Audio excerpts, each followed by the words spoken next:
To the young people who are watching, it is, I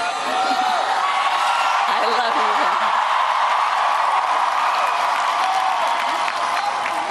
you. To the young people who are watching, it is okay to feel sad and disappointed, but please know it's going to be okay.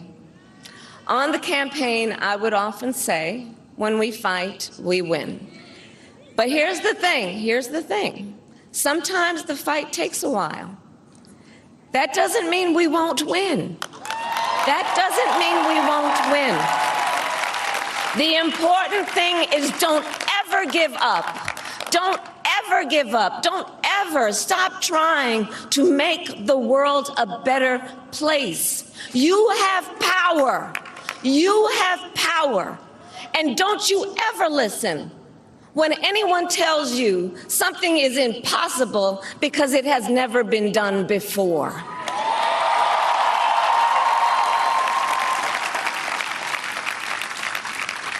You have the capacity to do extraordinary good in the world. And so to everyone who is watching, do not despair. This is not a time to throw up our hands. This is a time to roll up our sleeves.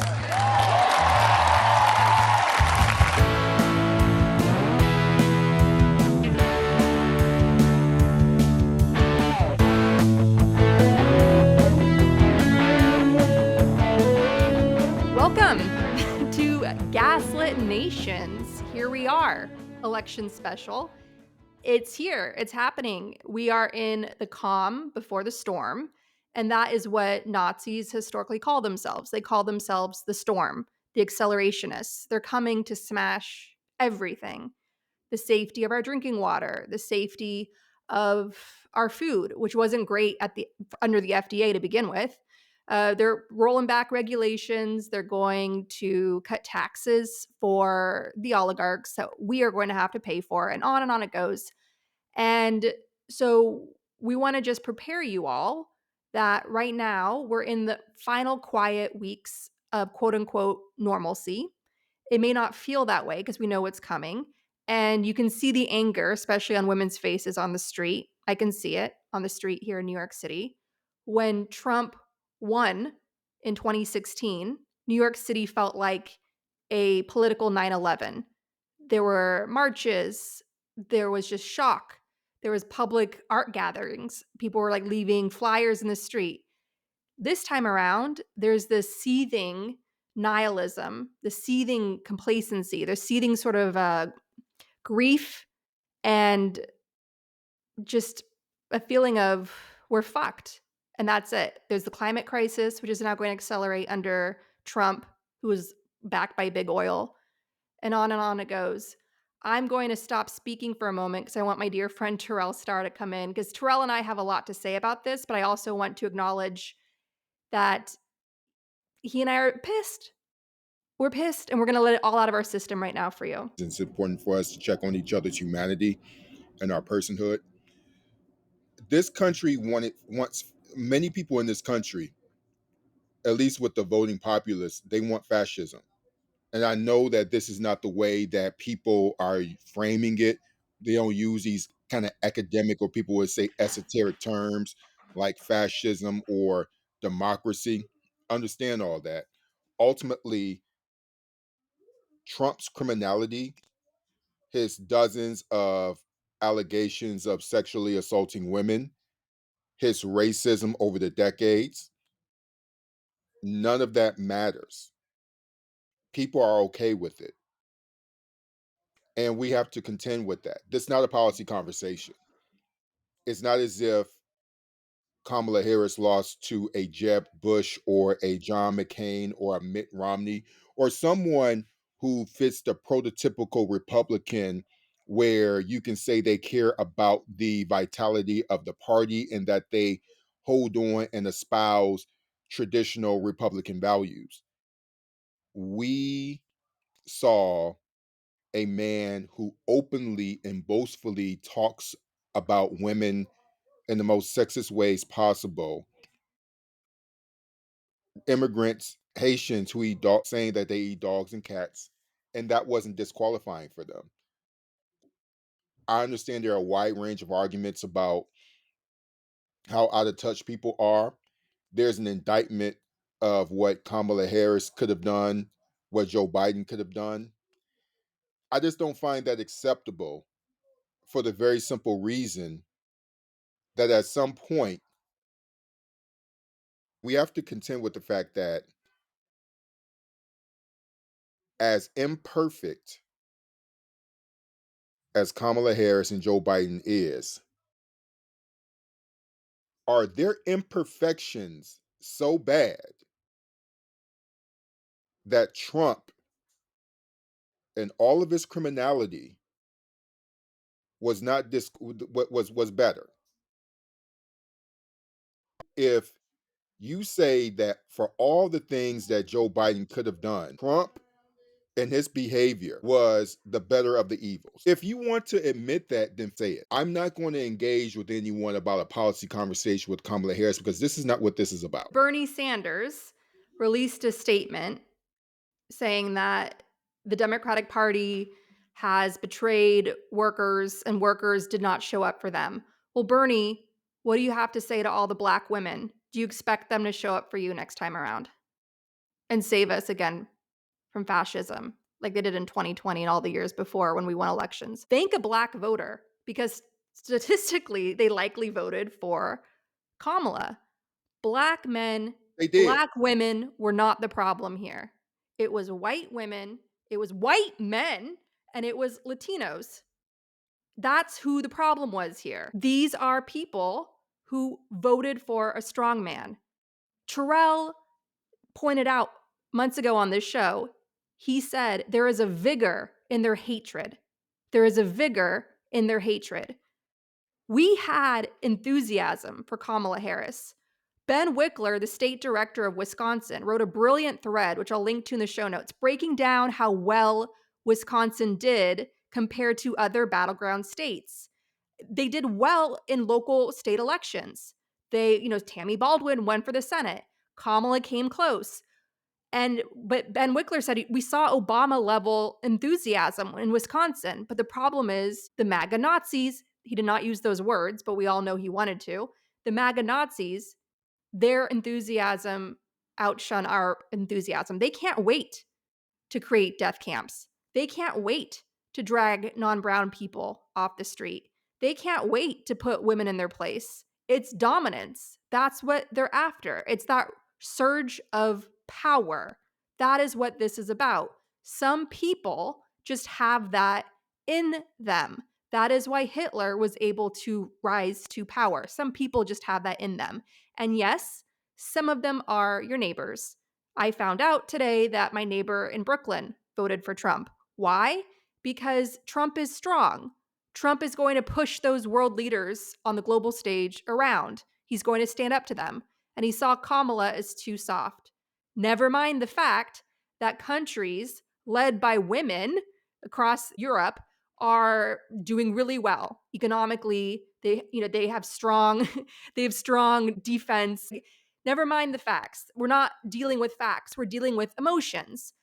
We are living still in the horrifying hangover of the greed is good Reagan revolution, which gave birth to Trump, that gave birth to neoliberalism of the Democrats, sacrifice our lives for the economy. So Bernie, in that sense, was pointing to that. But you can't get rid of that overnight. And the Biden-Harris administration made strides, including amplifying unions, empowering unions. They're the most pro-union administration since FDR. Okay, we're not going to get rid of the ills of the Reagan Revolution in just 4 years. But Biden-Harris made moves in that direction. That's a fact. They did not leave workers behind. The infrastructure bill, that legislation, upgrading our energy, bringing in a green gold rush of clean energy. Those things created jobs and transformed grids in primarily red states, so-called red states. Now we're all one big red state under Trump.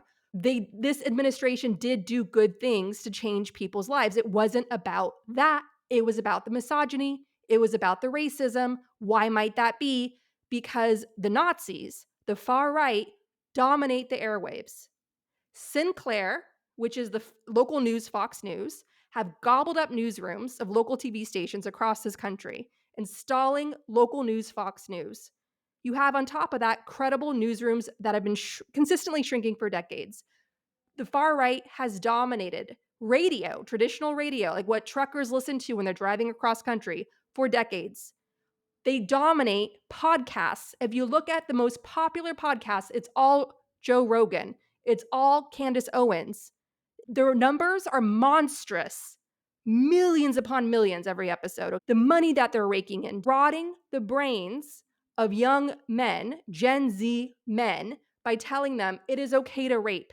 A girl doesn't want you, force yourself on her, fuck her. Like dehumanizing women and make yourself feel powerful. We're dealing with an epidemic of deeply insecure men. The way they are handling their insecurities is through force, is through dehumanizing others. It is infantile, I know, and they should have outgrown it by now. And I know that seems simplistic, that that's what we're up against, but that is what we are up against. And so the Democrats, by contrast, have never had an answer for that. How did Kamala Harris lose the election? We can do a montage of the things Terrell and I have said on the show all year that will answer that question. We said in our episode, Black Republicans, the reason why Byron Donalds went Republican as a Black man is because that is the fast track for his career, for his influence, for his money. Meanwhile, Terrell and I are saying, please give to our Patreon, give to our Substack. We don't have any institutional support. Guys like Byron, they get institutional support the minute they cross the picket line. Let me say, The minute they betray their race, the minute they betray their wives, yeah, endangering their lives, they get amplified. They get institutional support, they get money put in their pocket, they get placed into power. Meanwhile, Democrats, including brilliant researchers on the front lines of ringing the alarm of the Kremlin's aggression, are begging for survival, begging for scraps, doing DoorDash to survive, because we don't have the Democratic Party having our back like the institutions of the far right have their people's back. They have so much money, so many resources. Kamala raised $1 billion in days. Where did that money go? Why aren't they raising up all of these bright stars and creating an overwhelming network on the airwaves so we can counter all this? Instead, Terrell and I, it's us and setting up microphones and talking to you directly. It's little us against global fascism. So no wonder we're losing, because the bad guys have all the resources and the good guys have to stick their necks out without any support and protection from the institutions that continue to abandon us. so to add on to what you're saying, Andrea, with Byron Donalds, is that one thing that he and other Black men like him do, part of the type, you keep in mind that he could never really have the position that he has with the Republican Party and the Democratic Party, for the very simple reason that the qualification to elevate within Democratic circles is higher at a basic level. So if I wanted to have some type of status as a Black man, I would get a lot more currency if I wanted to be a Republican. I won't do that, because no matter how much you pay me, I wouldn't be able to sleep at night. Byron Donalds has no scruples.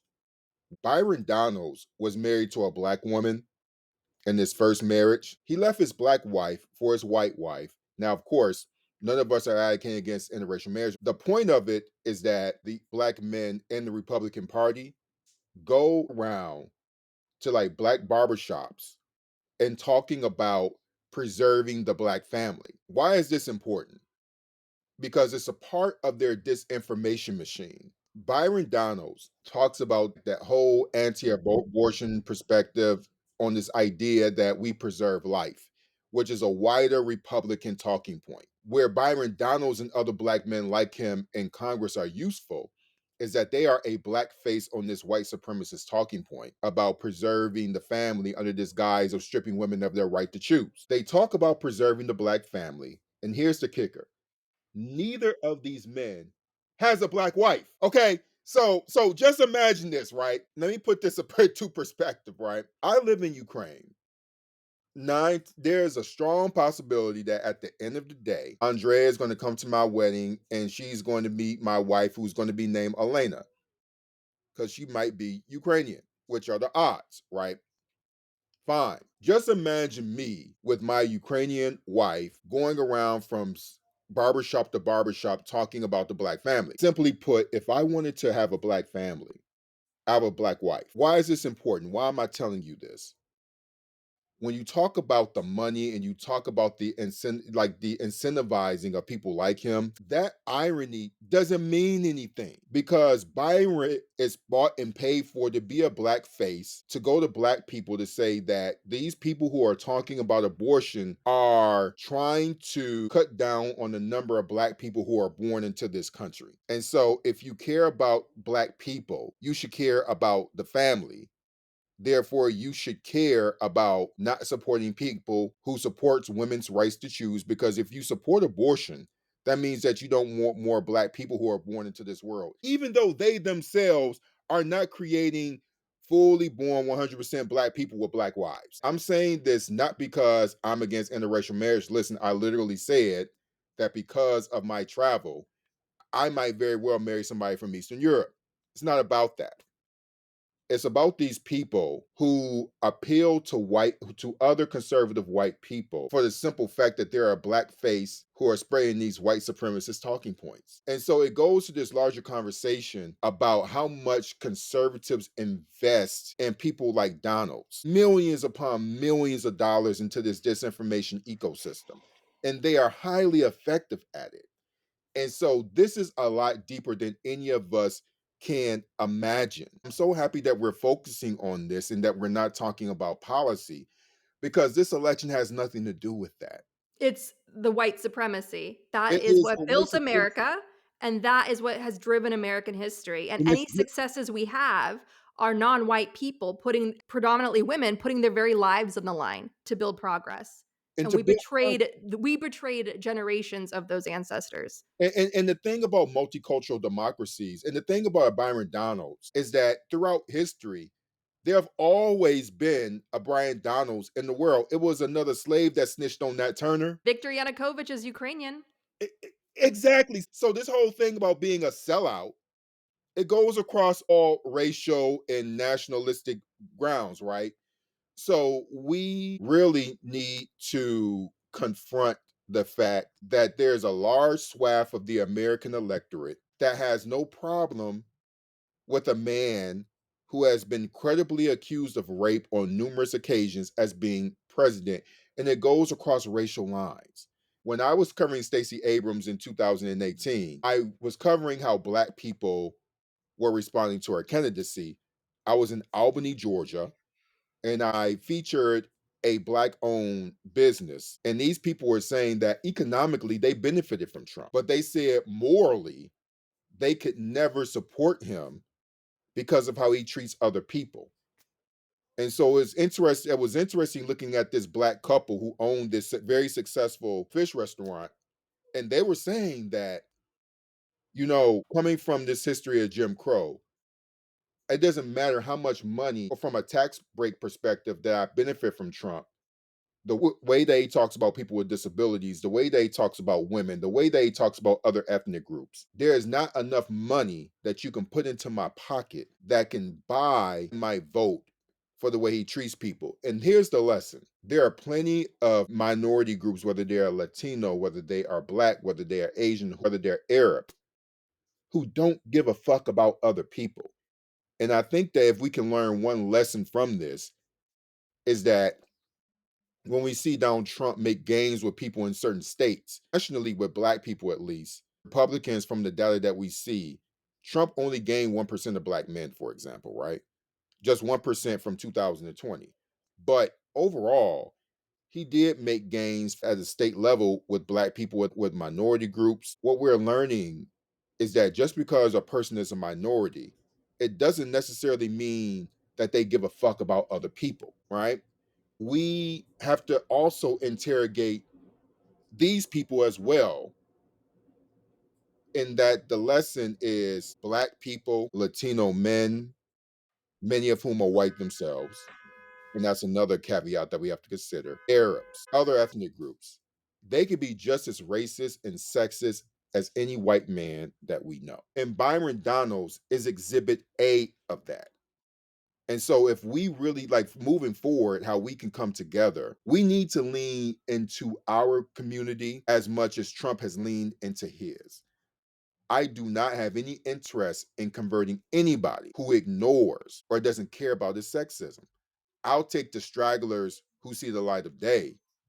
But what we see in these numbers, we don't see the same turnout numbers as we saw in 2020.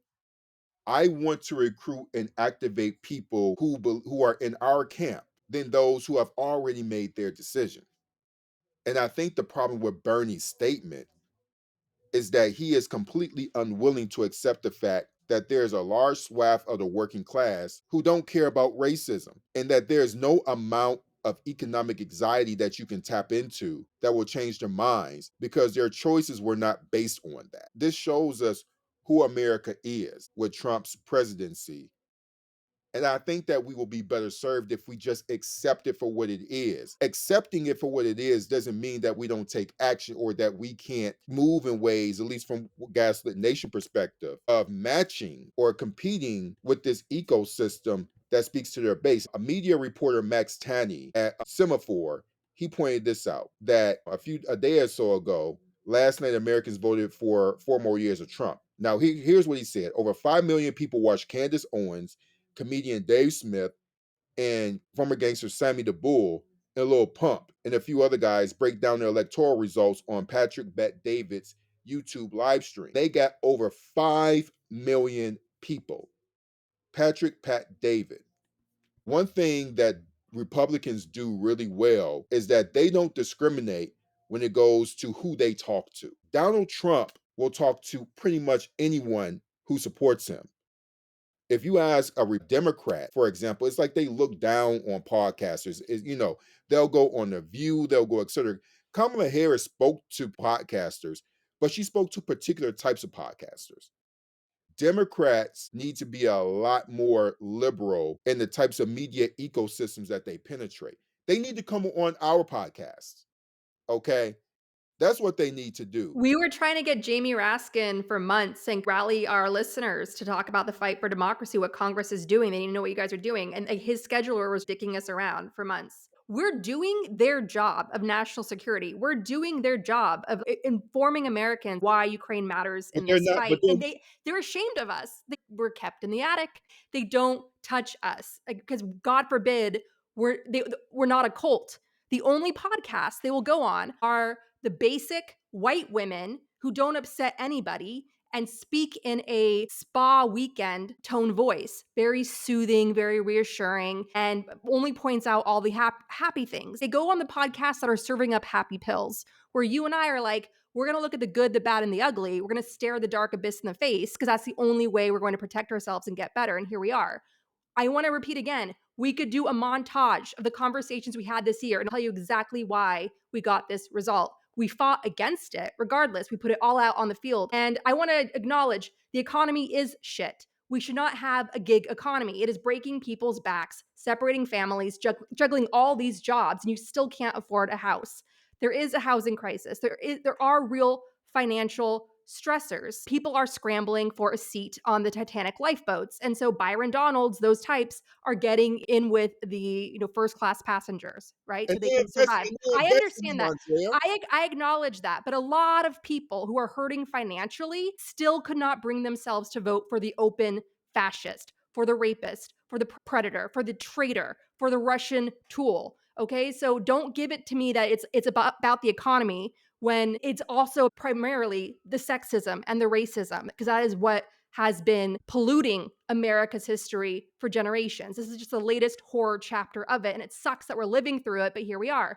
And I want to talk about the blame game, because you have the Chuck Todd Industrial Complex, you have Bret Stephens in the New York Times, you have Joe Scarborough and Morning Joe blaming progressives, blaming identity politics. Why aren't you taking any responsibility for your hero, Reagan, and what the Reagan Revolution has unleashed in this greed is good culture that gave rise to Donald Trump's brand of greed is good culture? That is what Donald Trump stands for. It's about lawlessness. It's about corruption. It's about stealing. It is about greed is good. Donald Trump is the Frankenstein monster of the Reagan Revolution, okay? So you're not taking any responsibility for that.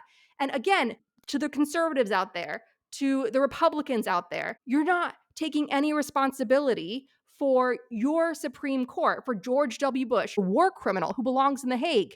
And yet, it is his Supreme Court picks that ushered in Citizens United, which made our elections go to the highest bidder, okay? Which wastes so much money in just waging these wars every election season, throwing money into this black hole instead of building critical infrastructure, including in competing with far right podcasts out there. So I don't see you taking responsibility for that either.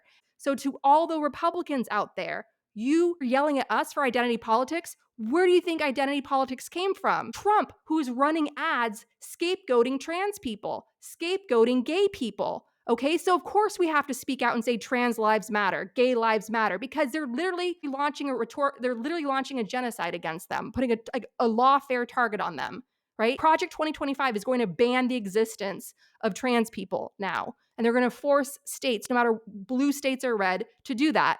So of course we're trying to save lives right now by saying trans people exist, let them live in peace. We did not choose identity politics. Identity politics was forced on us by far right scapegoating so they can consolidate their base of bigots. That's what happened. And so I'm seeing a lot of this blame game go on right now. People are cannibalizing each other and no one's going to learn a damn thing. And guess what? It's going to get worse. When January rolls around and reality starts staring people in the face, it's going to be years of stress, years of blaming each other, and no one learning a damn thing. So Terrell and I had a conversation this morning. We committed, like we always do, as we have been all year, to Gaslit Nation being a community. We're all about community. You are safe here. You can grieve with us. You can vent with us. You can share best practices to survive and thrive in these times with us. Terrell and I are here for each other. We've known each other for 10 years. We are both Ukrainian through and through in our hearts, in our souls. And the democracy of Ukraine matters to us on a very deep level, as it does here at home in the United States, where our friends and family are. So you can be family with us getting through these times. That is what we're committed to. And the other thing I want to share, the other side had a lot of stupid people who just fucked around and are going to find out. They voted for Trump, and now Trump is going to slaughter them. Those Latinos are going to face a Gestapo that is so fetishizing, rounding them all up and forcing them into death camps. They're salivating at this opportunity. And my prediction is they're going to start in blue states. Why? Because they want to terrorize us into submission. That's where they're going to go first. So get ready for that, America. A lot of people showed how stupid they are by voting for this, by voting for annihilation. But I also want to turn it around on the left, because the left has a lot of stupid people too. And what did those stupid people do? They said to you, both parties are the same. They said to you, voting doesn't matter. They said to you, if you vote for Kamala Harris, you're voting for genocide. They deliberately try to depress your vote. And you might say, no, but it is Kamala Harris's fault. No, it is Biden's fault. They should stop arming Israel. That's one issue we've talked about on the show many times, and we've had experts on to talk about it. And we're going to have experts coming on the show soon to talk about Israel and Palestine. But to you morons out there who abused your communities, who abused your following by telling them vote for Jill Stein, telling them both parties are the same, depressing the vote. Are you happy with what we're now all going to be living under, including you and your children? And some of you, like Gigi Hadid's family, are extremely wealthy and they could hide in their wealth. They could hide in their light skin. They could hide in their privilege. But the rest of us have to live with that shit now, including my friends and family in Ukraine who are going to be living with the worst of it. We have idiots on the left too. Choose your circle carefully. Choose who you build with carefully. Choose your family carefully. Screen everyone by asking them, who did you vote for in 2024? How did you get out the vote in 2024? What did you do? How did you leverage your influence in 2024 to stop Trump? Tell me what you did. Screen those people out. Anybody who abused their power by by trying to convince you that there's no difference between the Democrats and Republicans. Oh, we're about to feel that difference, okay, to the core in our homes. We're about to feel that difference, okay? Anybody who preached nonsense at you, those are our idiots, okay? Those are our Latino Trump voters, and they don't deserve any influence. Mute them, block them, do not buy their books. They are grifters. Silence those people, ignore them. They are responsible for this moment, just like those Trump voters. And they're going to blame everybody but themselves. And it might be some people you're really surprised by, but take stock of who they are now, because those people have no morals and they have blood on their hands. They are just as bad as those committing genocide, because this new phase of genocide is just getting started. Listen, all of that. When you talk about identity politics, Andrea, isn't the Southern strategy by Nixon identity politics? Let's just be clear. We didn't start this identity politics crap. White people on a political level have always engaged in identity politics. Since Reconstruction, white people have engaged in identity politics. We have responded to it, not because it's a political strategy, but because of our survival. They have a lot of energy when it comes to Black people when we talk about race. If it were up to people of color, we wouldn't do it. What's really ironic about these arguments about identity politics and people talking about blame games, the way that I was raised as a Black person means that we have to be just as good to get half of what white people have. And so, quite frankly, we have been taught to double down on our qualifications. We have been taught to not use our race as an excuse. But however, because this way this country is constructed, we have no choice but to preserve our identity because this country judges us precisely on that. So when people talk about Kamala Harris running on reproductive rights and running on democracy, those are not bad things to run off of because that's what preserves our existence. So this notion that it was a bad campaign strategy, I find it to be utterly ridiculous. And none of this is a defense of me having some type of love affair with who Kamala Harris is as a candidate. It has absolutely nothing to do with this. This is pragmatism at play.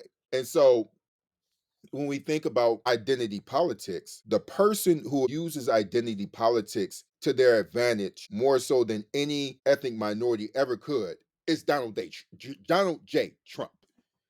Donald J. Trump is the master of identity politics because he operates on hate and grievance and resentment and on this notion that whiteness is being devalued. This whole election cycle and his success is based on identity politics, which is why I think with Bernie's statement about the working class, he can take that statement and fuck himself with it. Because what's really interesting is that he had two opportunities to prove why his way of thinking is better than anyone else's. When Barack Hussein Obama ran in 2008, he ran as a Black man who, contrary to what a lot of progressives on social media would like to tell you, he was not an inside person.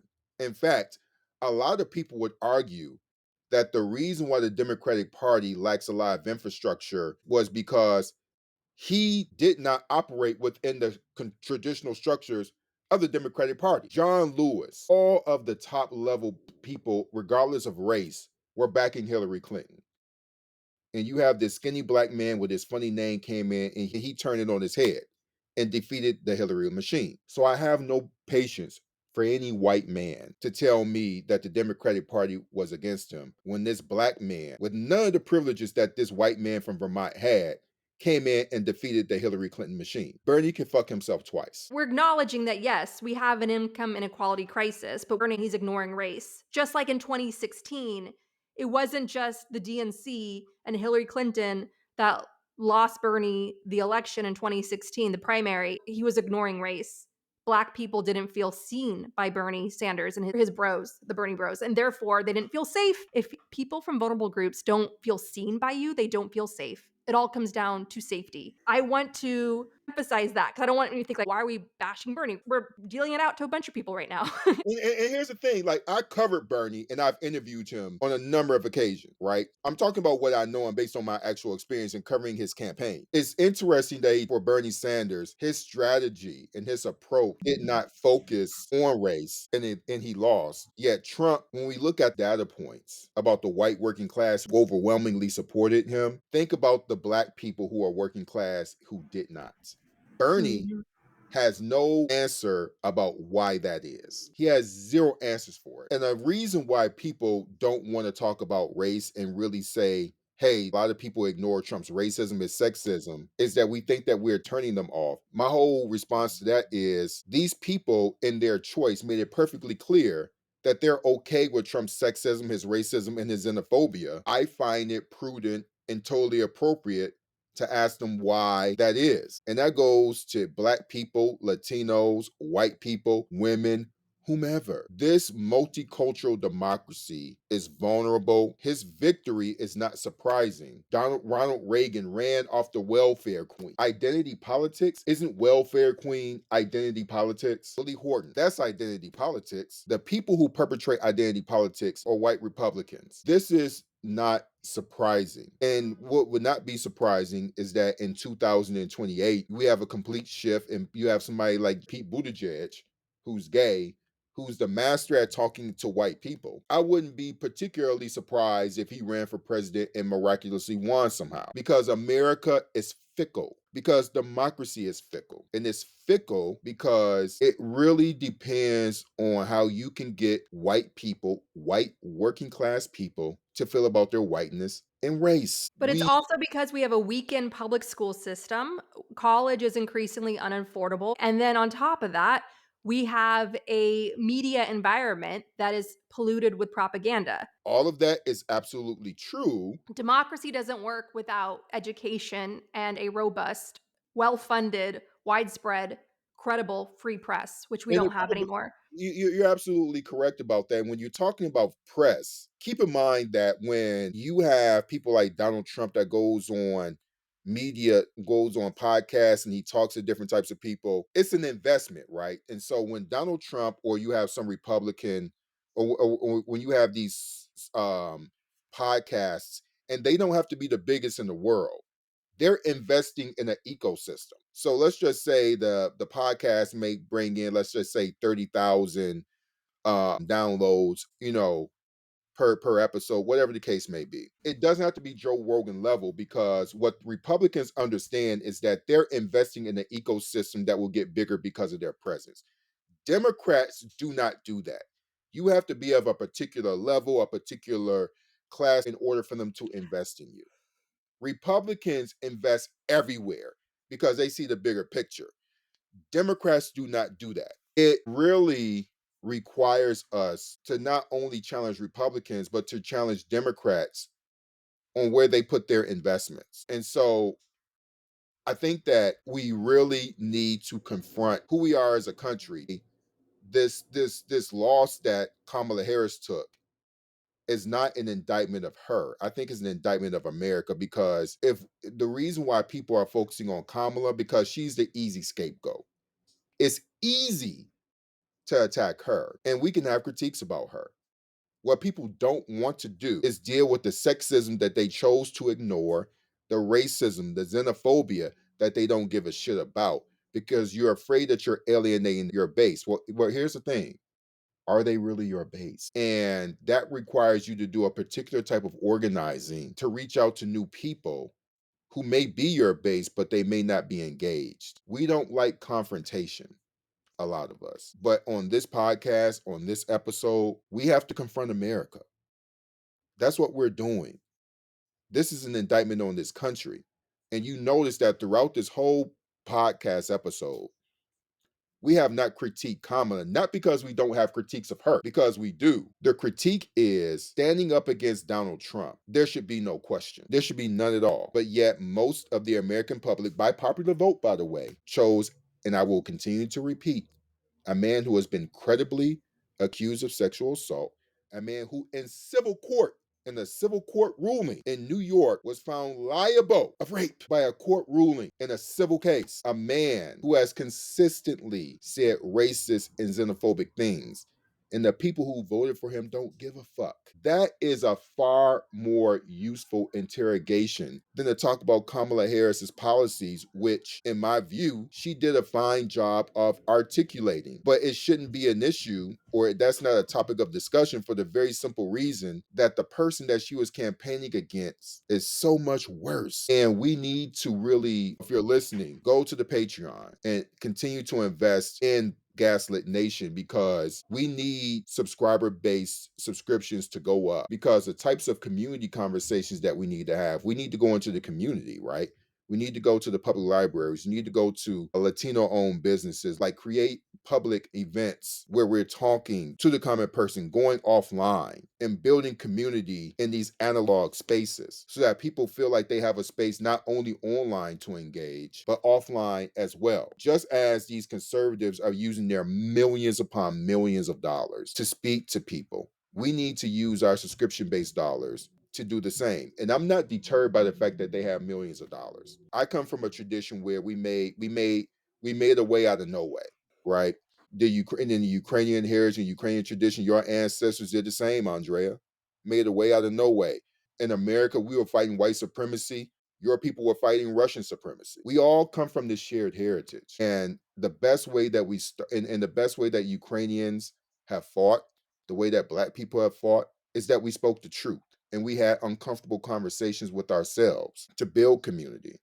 And I think the most beautiful thing that the two of us have done with this podcast, but also most importantly with our relationship, is that I feel like when I come to your home and I cook and things, we build and we have dialogue with each other. And I feel like I can come and talk to you about anything.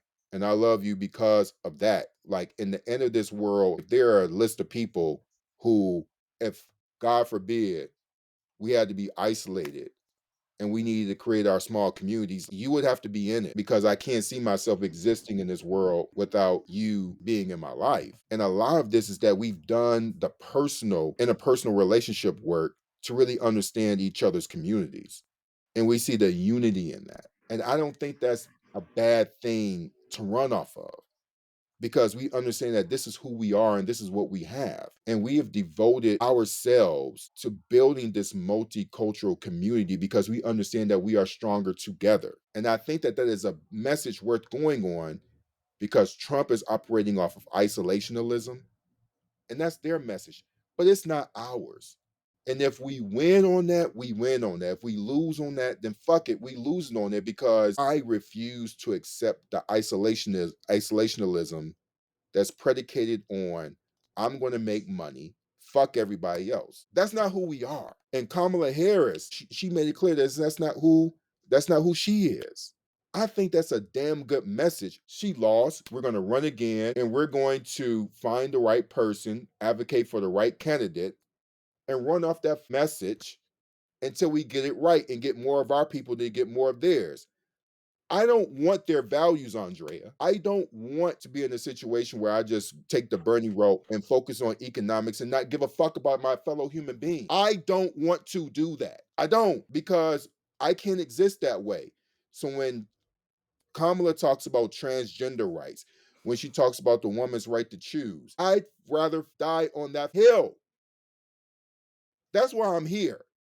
I'll die on that hill, rise up from the dead, and try again. I'm going to close on this.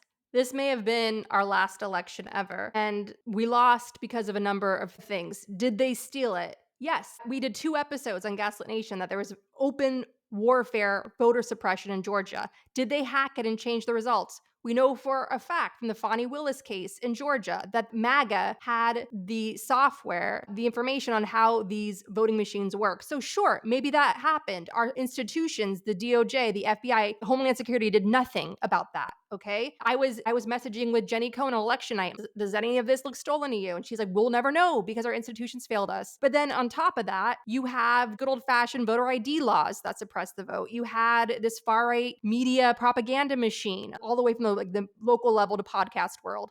You had so many contributing factors. And then, yeah, you had inflation and the global headwinds of incumbents having a really hard time in elections all over the world. And so that's what she was up against, on top of sexism and racism. And Trump knew how to, as he always does, hog the spotlight. And that's what we're going to have for the indefinite future, because I don't believe we're going to have another election again on the federal level for president. If we do, it's going to be like what just happened in the country of Georgia, what just happened in Venezuela. We'll win. We know we will win. But whether he actually leaves office, I don't see that happening unless he passes away and then JD Vance or Ivanka takes his place.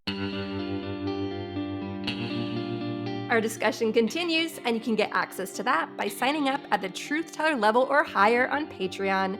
Gaslit Nation hosts Come As You Are political salons every Monday at 4 p.m. Eastern. Can't make it live? Recordings are available to our community on Patreon. Our salons are your space to vent, ask questions, and connect with other listeners who also really hate Nazis. To help Ukraine with urgently needed humanitarian aid, join me in donating to Razom for Ukraine at razomforukraine.org. To help refugees in conflict zones, donate to Doctors Without Borders at doctorswithoutborders.org. And if you want to help critically endangered orangutans already under pressure from the palm oil industry, donate to the Orangutan Project at theorangutanproject.org. Gaslit Nation is produced by Andrea Chalupa. Our editing wizard is Nicholas Torres, and our associate producer is Carlin Daigle. If you like what we do, leave us a review on iTunes. It helps us reach more listeners. And check out our Patreon. It keeps us going. Original music in Gaslit Nation is produced by David Whitehead, Martin Vissenberg, Nick Farr, Damian Arriaga, and Carlin Daigle. Our logo design was donated to us by Hamish Smythe of the New York-based firm Order. Thank you so much, Hamish. Gaslit Nation would like to thank our supporters at the producer level on Patreon and higher. Ice Bear is Defiant, Sydney Davies, Work for Better, Prep for Trouble, Lily Wachowski, John Schoenthaler, Larry Gasson, D. Scott, Ann Bertino, David East, Joseph Mara Jr., Sean Berg, Kristen Custer, Kevin Gannon, Sandra Colnins, Katie Masuris, James D. Leonard, Leo Chalupa, Carol Golstad, Marcus J. Trent, Joe Darcy, Ann Marshall, D.L. Singfield, Nicole Spear, Abby Road, Jans Alstrup Rasmussen, Mark, Sarah Gray, Diana Gallagher, Leah Campbell, Abby Zavos, Tanya Chalupa. Thank you to everyone who supports the show. We could not make Gaslit Nation without you.